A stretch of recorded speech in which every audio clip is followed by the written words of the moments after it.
لكل شيء في الحياة ضريبة، لكل قرار تاخذونه في ضريبة.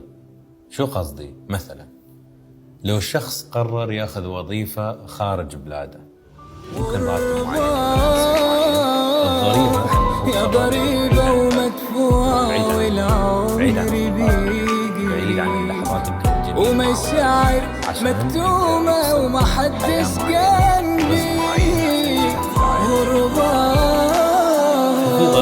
يا ضريبة في شخص مثلا يبغى جسمه بس الضريبة انه المفروض ياكل زين ومشاعر مكتومة ومحدش جنبي وليالي تمر وعلى حالي نفس المعاناة والحزن اللي انا عايشه مستعدين ندفع الضريبة عشان نوصل للهدف، وهالشيء لازم دائما ننتبه.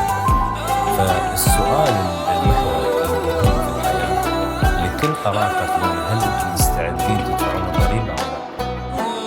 ما دامكم تعرفون ان كل شيء فيه ضريبة لازم تعرفون الضريبة تستاهل، ولو تستاهل لازم تكون جاهز.